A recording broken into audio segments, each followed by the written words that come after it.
Hi, you're listening to the TL Podcast.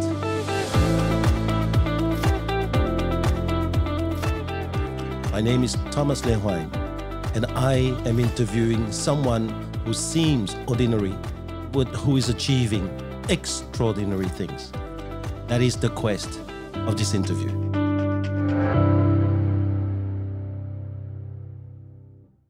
I'm here with the management team at Wiseberry Campbelltown. Hello, Cass. How are you? Hey, Thomas. I'm good. How are you? Excellent. And Sam, how you doing? I'm pretty good, thank you. So the two of you just walked out from the Wiseberry Awards night, where even though it was a small team because of COVID, it felt like we were 300 and something thousand, you know? Yeah. Yeah, So- the energy was crazy. in the Yeah, I room. know. The energy was just crazy. So tell me a little bit about the highlight of the night for each of you. So let's start with you, Cass. So I won Office Member of the Year, which Yep. was super exciting. That's 2 years on the road, I Yeah, think. 2 years in a row. So did you think you were going to have it second year? No, I didn't think I would have it a second year in a row. Oh, really? Why not? I just feel like the competition's always crazy every year. I don't know too much what other people are doing, but Yes. I don't know. I always feel like it's very tough when you get down to it. So let's go through this because I've never asked people, but I know what I used to go through. So as you're sitting there and you know you're in that final list. I mean, did you get to the night with maybe butterflies in your stomach? Did you feel, I hope, or did you feel, I don't know? Did you have anxiety, or did you have like, I don't care? I feel like I didn't really have any expectations going into it. Right. I wasn't too phased whether I won or whether I lost or not, because I felt like I went through the year just doing, my best to, contribute to the company and to get it where I wanted it to be compared to where we were the previous years. So Yes, that's nice. How about you, Sam? From my perspective, I wanted to win because I can see how much she put into the office, especially being around me all these years and to up and down. And she's always been there. And I also see some of the competitions in that group as well. Yes. From different group. And I'm pretty sure those ladies also put in incredible amount of effort as well. I got to know other leader and what they do. So I think they also are very good people and they put a lot into. And that's why I would never neither Cass gonna win, even so I know she put so much in, but everybody else also put so much in. But we're quite happy that Cass win it, and I think she deserve it. Yeah, I think that was the first time you were around when she won, right? Yeah. First time she wasn't there. I wasn't there, so yeah, the first time and I've been excited. I just had to have that dig. You know? So, what about you? How about you? What about your award? How did you feel? Did you expect it? Did you not put in expectation because you thought, honestly, it was a surprise for me. Right. I get nominated in 2 different awards. I didn't know that I would nominate for that award. Yes. Right? And I was like looking, first time I ever get nominated as Leader of the Year. I'm pretty excited at that. And I look into that and say, wow, I got my superhero in there. I got Darren Butchers, I got Rod Dillon, I got Stephen Thompson, which is, those guys are my heroes. And I said, well, I'm in the same class with my heroes, and I'm pretty excited about that. Yes. To me, that's a reward for me by itself. But to be in the room, to able to see other people come up there and win, and then got to go to the Wiseberry Campbelltown as the most improved office. Yeah. That was a surprise. So you didn't expect that? I didn't expect that. I'm like, whoa, okay. This is the first award I ever win, and I glad that was for the team effort as well. Yes. So that was really good, and something that 2 years, especially last year where 2020, when the things are going upside down with all the COVID, and having put the team together, and then win the award together, I think that was surprise, man, and that's very rewarding as well for us. Very rewarding, and I feel like we got a unit together. Yeah. And I think that your award was even more exciting if people really knew that you've gone through 4 or 5 teams that you created, built, and then lost.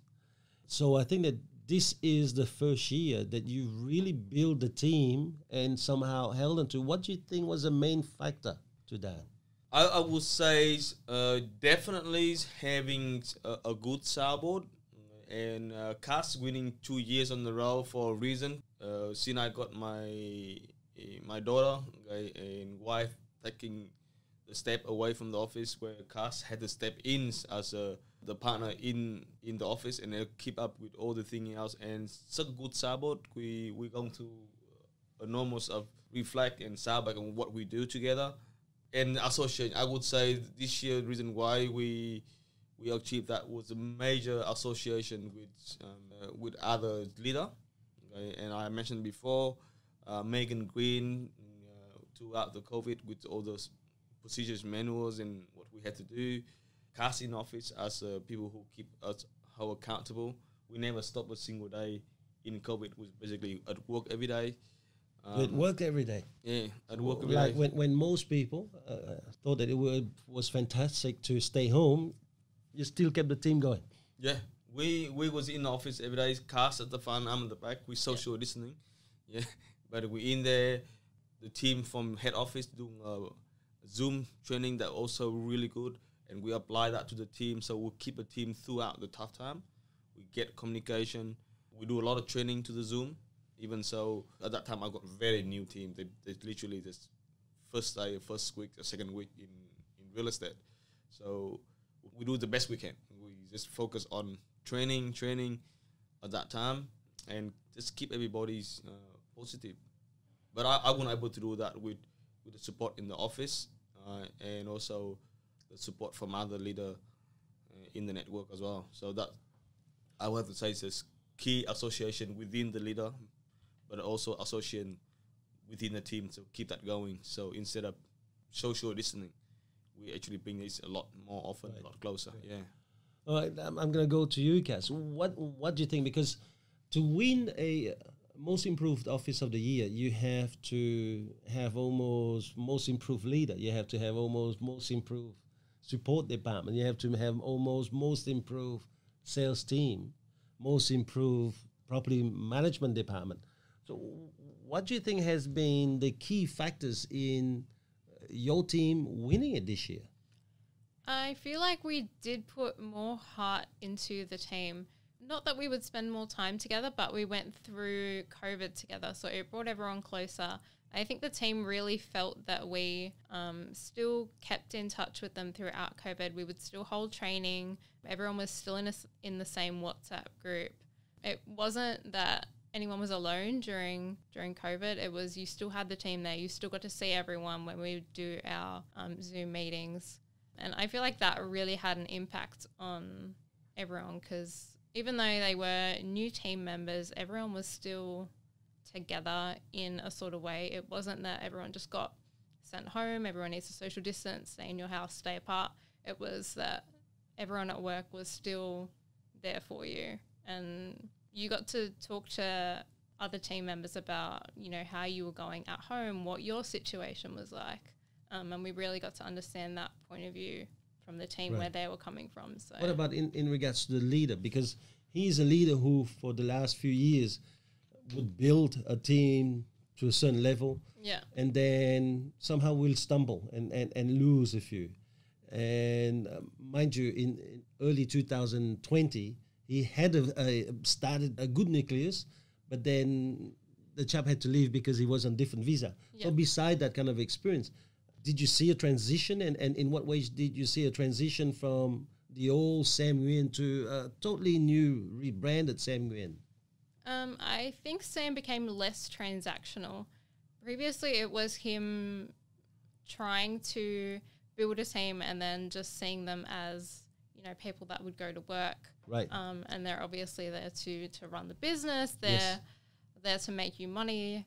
And then that was pretty much the end of it. Whereas with this team, it was more seeing their goals and getting them to set their own goals and help them to achieve them and find out what they really wanted and to get them there, because you know, you need a team that is succeeding and that wants to be there in order to build a business. You know, having people that just come and go isn't really having a business. Yes, you have to really worry about them first before you worry about the output, right? That's nice. So actually, you know, I've had Costa on your brother-in-law, the racing driver and the amazing businessman. And he's such a transforming, he's such a kind of giver. And I know that he's one of your mentors and you spend a lot of time. So how come it's taken you that long before you started to embrace his way of doing business? Like, I guess in the old Sam Nguyen kind of thing, being a Vietnamese will be tough, and the expectation of the leader to the team, and I realize that not everybody can do what I do, and perhaps not everybody have a dream that I have or the goal that I have, and that was a big mistake where you don't look at them where they come from and where they're going, and then you expect them to be you, and that's very, very wrong of me in that win team. And I guess for the last 2 years having a baby girl as well, and then really Kendra, you're talking about, Kendra, and with Kendra, she make mistake back and left, right, and then I've somehow find the empathy, the love, that forgive her and be patient with her from the very first step. So are you saying that all leaders should have a baby daughter first and before they run a team, or what? I hope that we have a lot of baby, but I still remember when I spent time with you when Costa were there and Shasha were there. Yes, I love Shasha. And yes, his son. I spend more time with Shasha when everybody. I'm just because I have that, and you just tell me if you can love your team member. Like love Shasha, and now I have a little girl, and Kendra is just trained the way I think, okay, and I get more patience, okay, more understanding. Yes, and that I think Casper see that as well, and then how that transform into the workplace. And funny enough, you had to go to there first before, and I not straight away, but I very much seen Kendra who was out. I'm shipping, but I got one team now. I got 4 or 5 team members, so that's transformed slowly to that. Yes, and that's I think the team know it, and we have a lot more fun in office. Yet we still got things that we need to do, and I think that was probably one of the major factors for me that able to do that. And I listen to a lot of other people as well, who have the kids and how, like, especially last year I would say Rod Dillon. Rod Dillon was a father, a very nice, big-hearted father, always help everybody.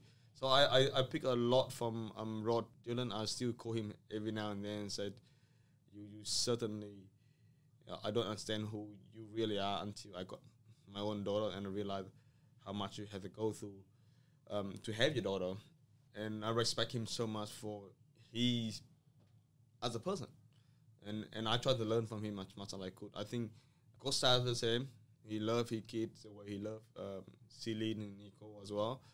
And then he's just, but you observe it, and then being Vietnamese, you don't learn as fast until you got your own, and then you can almost experience it.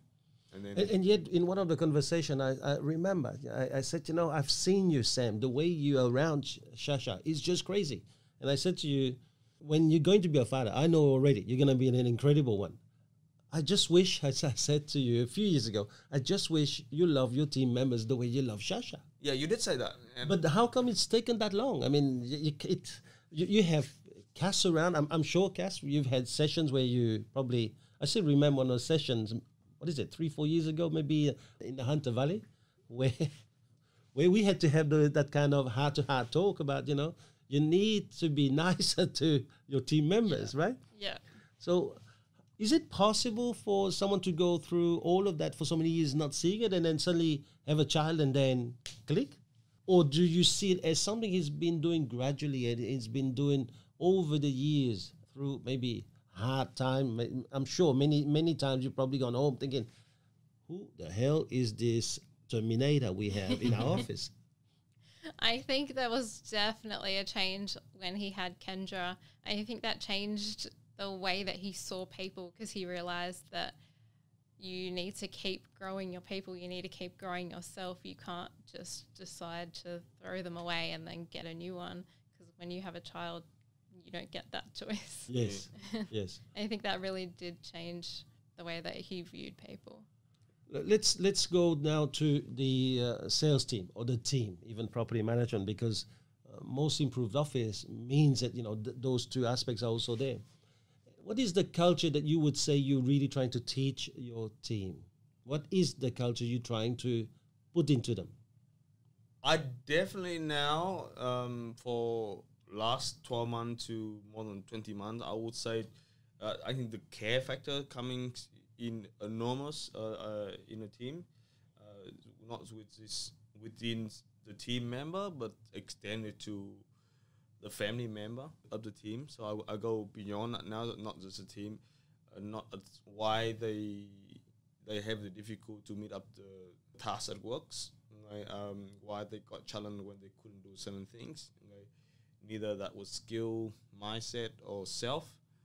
In many cases, I find out that was the challenge they have at homes, and they just don't have a solution for that, or don't know how to deal with it.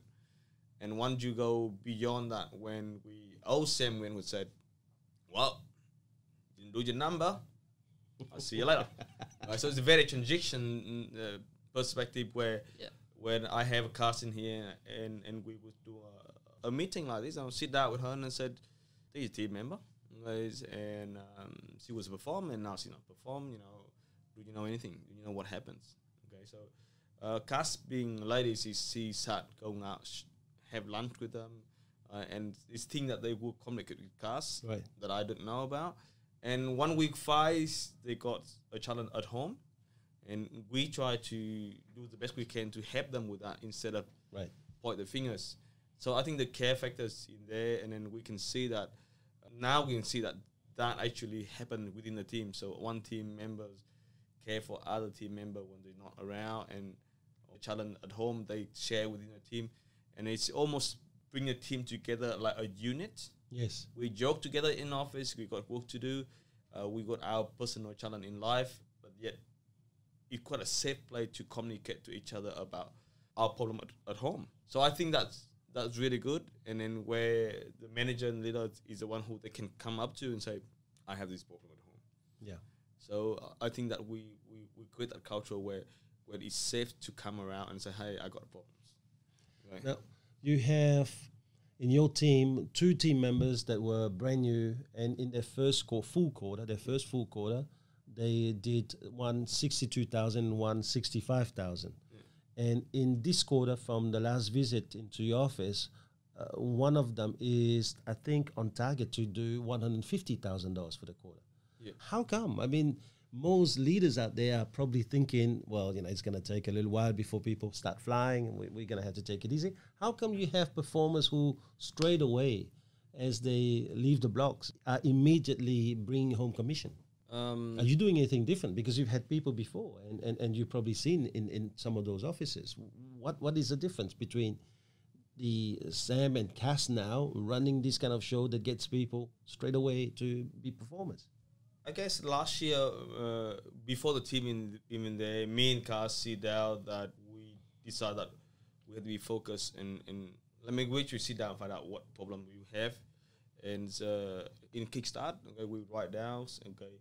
I haven't come to the point where I say this is 12 weeks in a year, what kind of leader I'm going to pay, and where that leader will have to come into my organization and pairing. I'm even have a schedule of who, like Kim was which month and Darren which month. I will select them in the advance. So we got a dream board. So what that really keep us focused in regard to. What is a dream board? Dream board, so visual board of all the dream and goal that we have. So can you share with me, what is that? It's basically all our goal for 2020 is up there. Okay, how many team members we want to have, when we want to have it. Like a target board, but it's pictures. Right. It's up the wall there. It's right next to me. I definitely have a picture of Kendra there. Just remind me. So you have targets for your team, target for the business to have in terms of team members. Yeah. But they're in pictures? Oh, at that time they didn't have pictures. Right. At that time we just the numbers and with the figures. Okay, so they were just numbers, and then as you employ people, you're starting to put the picture of these people you employ. So it's not the goals board that I've seen. It's a different board again. Yeah, well, it's on there together. Okay, Right, and so that's a go, and when we want to have it.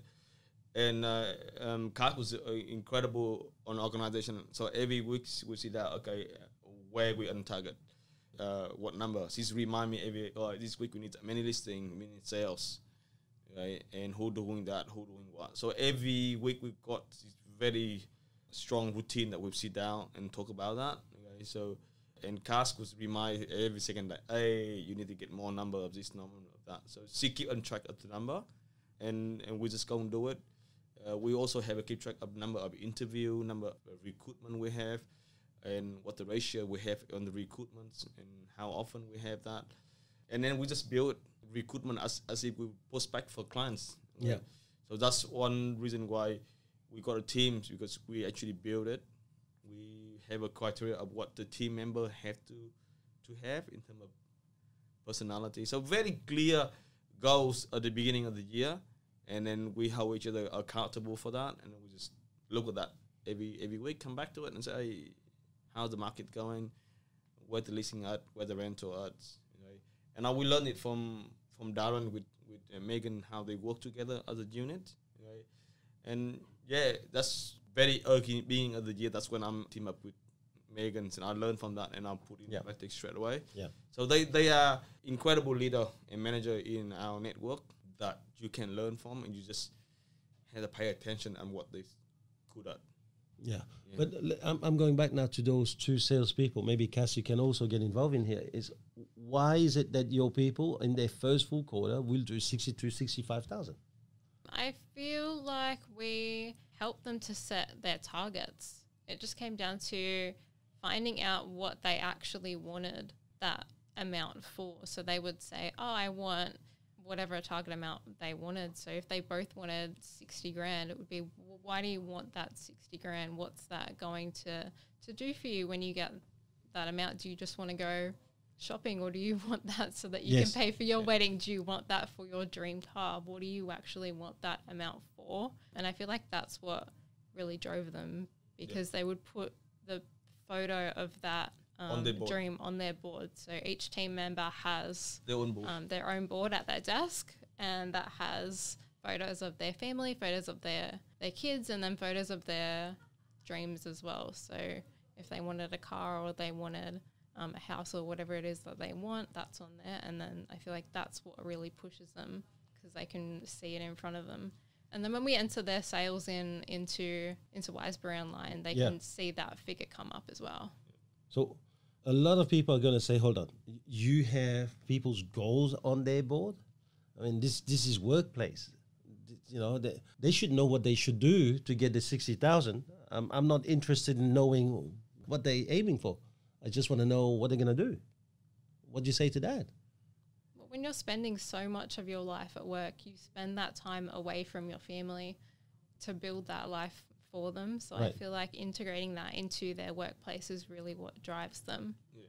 And every single one of them got the kid on that, okay, and the happy time they away from the kid.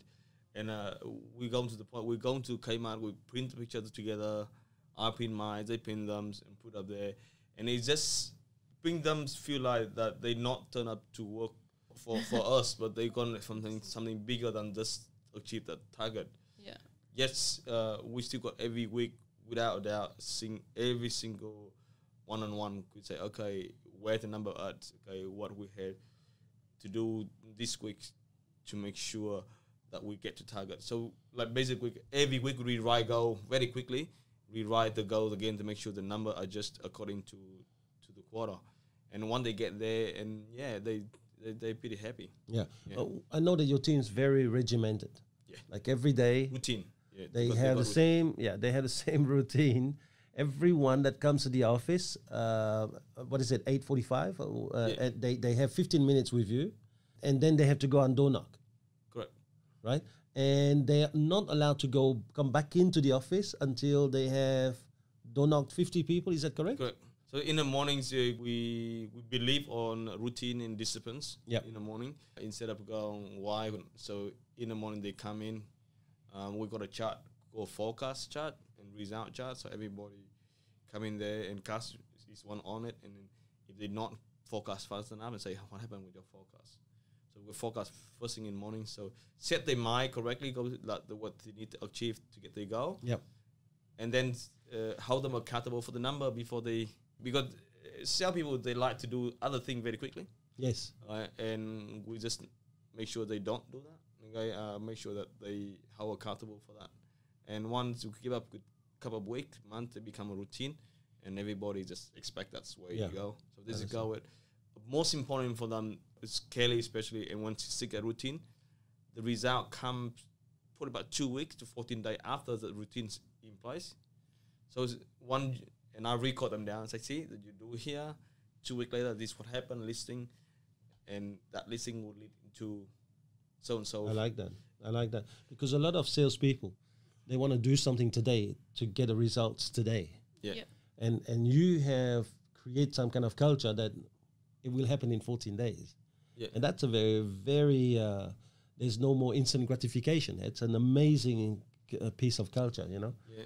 I take your advice many years ago, and I know from you as the CEO, you study a lot, you write journal, you write it down. And at the first few weeks of the team, I write the behavior, I write the performance, okay, and I show them in 14 days. See, did you do that? This is what happened. That's why. So when they win a listing or sales, they thought it was the effort of this morning. And I say, no, that effort was 14 days ago. See that? Then now it's very hard to get them to do the thing that they don't like to do in the mornings because they want the result in 14 days. But by record that when they're winning, you write it down and explain for them why they're winning on the 14 days or today with the effort of 14 days ago or 21 days ago. So when they see it of their own record, because I wrote it out, they don't seem to argue with you as much, and they say, well, it makes sense. So that strengthens their mindset in about why they need to go out and do the 50 door in the morning. Because if you don't give them their own medicine, because they say, okay, I'm going to 50 door this week, it means 2 weeks from now, to today is week 7 today, then week 9 I will have that listing. And then week 11 I will have that many sales. Because they say, why would I go door knocks? I'm just making a sale yesterday, why would I go door knock today? But I said the door knock today is for 14 days. 14 days from today. All right? Because a last good time we did that, that's why you got to sell today. This sale today was not because you get up this morning and did not make sales. This sale today will come because you got the listing 14 days ago, therefore you make the sales. So when they realize that, okay, it's not instant gratification, it's a progress of discipline and routine, then they embrace the routine instead of asking why to do that. Cass, now, so he's pretty regimented. I know. Since I've known him, he's always has all of these routines in place. Yeah. But Sam said earlier that the team knows how to have fun. What are the things that you guys do to inspire the team? I know the team, we do stuff outside of work. The team goes to lunches together. Yes. A lot of the time, no one ever goes to lunch alone, really. A lot of people honestly eat in our office, which you'll find is a bit different because I feel like most workplaces, people try to leave the workplace to go to lunch so they can get out of it. But, you know, lunchtime in our offices, it's pretty fun. And it's not always a set time either. Sometimes people come back from doing door knocking at maybe 2 o'clock, just depending on how their day's gone, and they just eat in the office. They really enjoy hanging out with the other people that are there. We're going shopping together. We got pictures. Oh, we did suit shopping for Mark. We're going shoe shopping with Mark, dress him up. He said he doesn't know what to do, so we're going shoe shopping with him. You know, in the downtime, we're just going to make sure he got. We hang out after work on a shopping night. We go and buy clothes. We bump each other on the shopping mall, and then they go eat food together, grocery shopping together. So there's a lot of things that people that say you only do with your friend or your family, and we do it together. That's nice. So I think Cass do a lot more than me in that matter. Okay? And and then they got girl night. They go a whole bunch of girl nights. They go party together. Yeah, we eat out at Centuros a lot. Yeah. So, we this year we moved to new house. Well, the Cass helped me move, and there's a lot of things that you don't expect from the office, but we just do it. Okay. Yeah. All right. So Cass, I want to go back to you here now. We've changed it from support team member to now office. Not only because during COVID we've put a lot of categories together, but I did not like really the word support. For me, it feels very much like, well, if you support, you don't do much, you just assist. But that's not true. Support for me is like foundation. Yes. But you are way more than support. Just tell us a little bit. What is a day like in Cass's life? At work, I mean. So I come in the morning. First thing I usually do is enter the buyers in. So all the buyers automatically go into our system from realestate.com, but I'll enter them in to make sure that all the ones in our emails are also in Wall. I enter them in so that when the team goes in there, they don't have to enter it as a new buyer. They just have to click on it. It'll pop up. It makes it fast for them. Oh, that's amazing. Go through any of the emails that we have. Sometimes it'll be clients that have emailed in, or invoices, or landlords, or rentals, whatever it might be. Forward them off to property management. The phone's, just ringing throughout the day. So that's something that that's normal. Address it whenever it pops up. So how do you handle the salespeople? Because it feels to me like you know everything about them, right? So does it mean that you really have a camera in a sales room, or what is it that you use? Because there's so much that you bring to the business that quite often it's taken him many years to really notice. Hold on, she knows everything about that person. She's not even sitting in that room. I mean, do you watch everyone that walks in and have a bit of a conversation, or how do you get to know so much about all these people? Obviously, I sit in reception, so when they walk into the room, you can just feel how they're feeling, how they walk into the room, whether they're upbeat on that day or if they're huffing because they're having a bad day, how they eat lunch, what they talk about when they're eating lunch. Sometimes they'll talk about problems with their partner or their kids, or if they've got a birthday coming up or drama that happened on the weekend. I think it just comes down to listening to them and finding out what's going on in their life, because that really determines how their day is going to go. And so is there some kind of compte rendu, we say it, at the end of the day when you sit down with Sam and you go, these are all the things that I've seen, or you only talk about issues that are really important? Let's imagine that one of the team members got something pretty negative. I mean, do you wait until the end of the day? I mean, how does it work? Depends kind of what the issue is. If it's something really pressing, then I would tell Sam straight away. If it's not something that's too urgent or not something that's going to impact them throughout the day, I wouldn't, because obviously Sam's out at appointments as well. So I don't want that to, distract him or very nice. Take his attention away from something that he needs to do, whether that's a listing or a sale or whatever it might be. And you do assist Sam too in terms of taking buys out, aren't you? Yeah, so if there's a buyer that Sam can't attend to, I'll go to that as well. Go to that as well. Yeah. So how many jobs? I mean, do you have twins? You have triplets around the office working with you, or are you just working by yourself? No, it's just me. So what about the end of the day? What do you do? Let's imagine now we're getting to the end of the day. Is there anything special? And by the way, what time is the end of the day for Cass?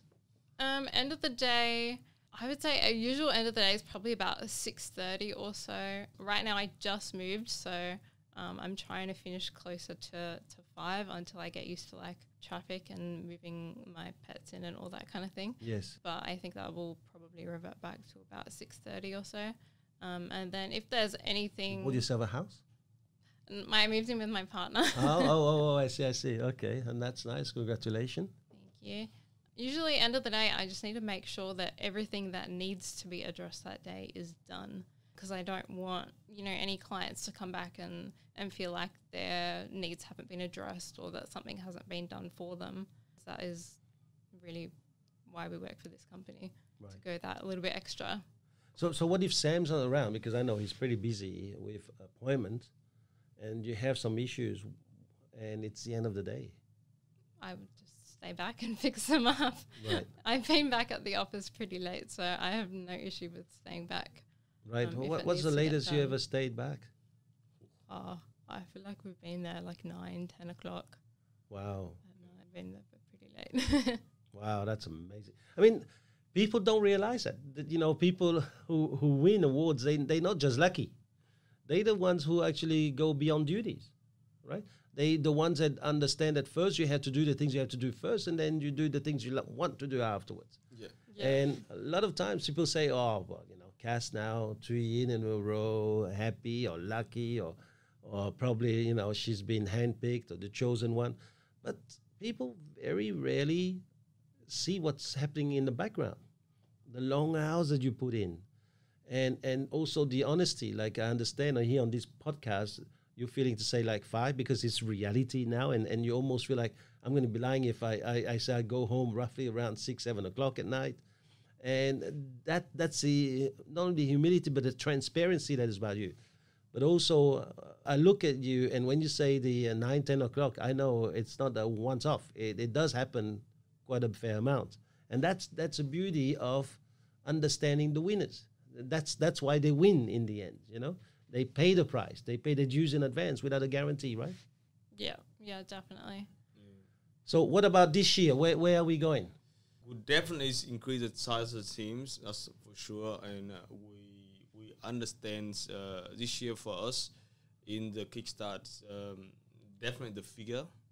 The figures, yeah? Yeah, the figures with the Excels and how I think that was definitely walk away with us. Okay, we understand the figures in the kickstart, but we're never to that level where we're actually going to play with the figures. And I think we also see last year talking about that as well. So we put recruit in a very high rank in regard to this year, and also maintain this what we built last year in regard to the team and the routines. We definitely.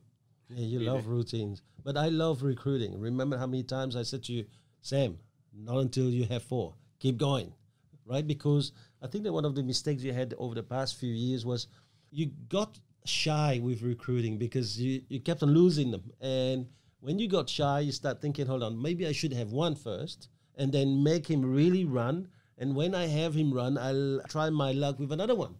And quite often you will stumble and lose that one, because when you only have one person, your entire focus is on them. Even your angst, your anxiety, your frustration is poured onto just that one. And so you go back to square one very quickly, because when it overflows, you lose a person and now you have no one. But somehow this year, whenever we had phone calls and I said, no, don't rest now, some more. Because this is where this person is at, that's where that person is at, you have more. And I've seen a continuum of recruiting. So I don't understand when you say, I'm going to push harder, because I thought that 2020, you did pretty hard already. We did, okay, when the COVID hit, when everybody tried to resize the teams and whatnot, we're actually recruiting. We actually do the reverse of it. I think because we already have a goal for that, we're sick and tired of just being one building up and lost. Okay? And I still remember you make a joke with me that day was, your cart got 2 wheels and 1 wheel go missing, then you do a spin circle. Yeah. And it's a great metaphor, right? And until you say that to me, I don't realize what it means, right? And Cass has always been there, and she know how hard we had to work like 7 days a week, not even 6, 7 days a week, long hours, just to keep it up. And every time we do that to that level, we see that I say, what the lesson we learn, and try not to do it again. And I make many mistakes, and Cass is let's do it again. But this year, yes, we think number 4 is definitely, we will not stop until we do that. In fact, we will increase a lot more than that. We will go from 6 to 8, and in that way we can build a team faster. We certainly have a routine in the office where and the leader come around and the manager come around doing a lot more caring. So I think we've got a few things there is in the line now. So definitely put more manpower in there, and then hopefully 2021's or surely 2021 could be a lot bigger than 2020. So on a very private note now, you don't have to say it, but I'll still ask you, because I know when I first met you in discussing the opening of your office, your father was around. And I know that your father is a figure that you really want to please. And I know that your father is probably the figure that you have been aiming to strive for. How was that in regards to your winning? Oh, he's still being Vietnamese father. Yeah. He still love me. We just have a massive date in like Vietnamese New Year in his place. Okay, and he even can see that change in the way I dealing with families and kids as well. So he knows that is something changed within his son. Right, so he pretty kind of step back, let me do what I do. Right? In terms of me, more towards helping the team to get the goal. I certainly have mine. Okay, I don't rely on that, or they not working for me. And I will say, how can I help more people to these journeys along the way? Yes. So they can get what they want, Right. rather than get what I want. Okay, and I also appreciate people like us who've been around me for all these shitty times. Okay, and we make sure we get more time to enjoy, get good food, and that's the reason why we work hard for. Yes. But most important, the people that I spend time with. Yes. It's important to me. So not just a goal oriented. I still got it there, but it's also just being present, being understanding, and being helpful. Does he know you've won an award? I mentioned him about that, but he he's not into. I think that he's only going to congratulate you the day that you beat Darren Butcher, right? Yeah. Okay. And I guess in a way, but Darren's is an incredible person. Yeah, I know that, but does it still affect you, the fact that maybe you have to beat Darren before Dad's happy with your performance? No. I feel like Sam's gotten over that. He's gone over. Yeah, I get that, yeah. I get over that. I definitely is a very driven in regard to goal, and I like the discipline, I like routine, but I come to respect, and I come to really like the leaders in our organizations, both in terms of real estate as well outside, how we do things together, how they treat their team. I think that person really resonated most was Rod Dillon for last year. And the year before that, he involved a lot. And I learned more about what he needed to do in real estate, but about him person. And I think that was somewhat training me quite a bit, Rod Dillon's. Okay, he doesn't know it, but to his action and how he deal with other people. And for people who don't really understand or the situation he's in, he's got Bobby Joe, his daughter, is suffering from Rett syndrome and is really, really sensitive to COVID. And so I know that he was torn between working from a place, not even home, by the way. He stayed away as much as he could from her. So he was working from, I think, the back of his house or his mother's house and not being in the office so that he would not put himself in an environment where there could be potential risk of taking it home. And so I know he was torn between the team thinking, hold on, he's not around. He's doing a Zoom, he's doing talk, but he's not around to be here, physically. And the need to protect his daughter and protect his family, And that situation is a huge one, to be sitting in a complicated area where, as a leader, there is something innate in you that says you must lead from the front. You should be in the office, and he'd love to. But the other thing is that what if I went into the office and did something wrong and then really do something irreparable with my family, with my daughter? Now, that would be something you wouldn't live for the rest of your life with, You couldn't live with yourself. And so to have him as a hero, I think you've chosen the right one. My experience with him was, I go to challenge throughout COVID, and every time I get to challenge, I used to using Sam Nguyen method, like how Sam Nguyen would do it, and Cass would say, yeah, don't do it. But now I come to the point where I say, how Rod Dillon would do with the same problem differently. Before I even act it and say, what option do I have? How Darren Butcher would approach this thing differently. Okay, how Darren would dialogue this situation to the team member different to me. So that give me, a time to calm the shit down number ones, and look a bit more smarter how these people are approaching even to me. And many times, I would have this guy pop up in my head. If I can't think of what Rod Dylan could do different to me, I'll pick up the phone and here it is on the other side. That's at home, okay, how I could deal with my daughters differently, how Rod Dylan, it's not just what he do in real estate, it's him as a person. It's incredible. So yeah, I can't thank the guy more enough for what just being pairing, but you really pay attention to what he does outside as well. It's an incredible fella. Yeah. I mean, with these two kind of offices on the Central Coast, we know Central Coast is very, very strong presence with Wiseberry. Yeah. Mainly because of the character of those two leaders. Fantastic. Yeah. Listen, people, thank you very much for taking the time, sit down and share your win, but also give people tips, because if I was going against you, I probably would want to know this podcast by heart, because then at least, at the very least, I'll equal your performance. All I have to do now is come up with a few new ideas just to take the win from you in 2021. So thank you very much for your time today. Thank you. Thanks, you. Thomas.